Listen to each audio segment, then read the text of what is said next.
پہلی بات تو یہ ہے کہ جہاں تک گورنمنٹ کا تعلق ہے ہم سٹیٹمنٹ دے چکے تھے کہ ہم کسی بھی اس وقت موجودہ پارلیمان میں جو پارٹیز ہے چاہے وہ پی ایم ایل این ہے چاہے وہ پیپلز پارٹی ہے چاہے وہ ایم کیو ایم ہے ان کے ساتھ مل کے ہمارا کوئی ارادہ نہیں ہے کسی حکومت بنانے کا اور خان صاحب اعلان یہی کر چکے ہیں کہ we want to go for the fresh election وہ کب ہو رہا ہے کیسے ہمارا اسٹرگل ہو جاتا ہے دے ول کنٹینیو بٹ ہماری کسی کے ساتھ مل کے حکومت بنانے کا وہ نہیں ہے جہاں تک مولانا صاحب کے ساتھ تعلق ہے تو مولانا صاحب کے ساتھ ہماری بات چیت چل رہی ہے اور مولانا صاحب انشاءاللہ بہت جلد آن بورڈ آ جائیں گے اور ہمارے 2 پوائنٹ ایجنڈا ایک یہ کہ عدلیہ آزاد ہو اور دوسرے کہ الیکشن کبھی ریگ نہ ہو شکریہ بہت بہت تھینک یو السلام علیکم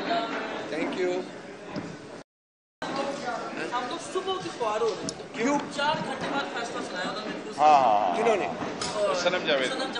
وہ اس کو پھر گرفتار کر لیے وہ میں نے دیکھی ہے اس کی یار اچھی ہے میرا آرٹیکل ہی پڑھا تھا جمعے کو آیا تھا نیوز میں اسلام آباد آج پولیس اسٹیشن لے گئے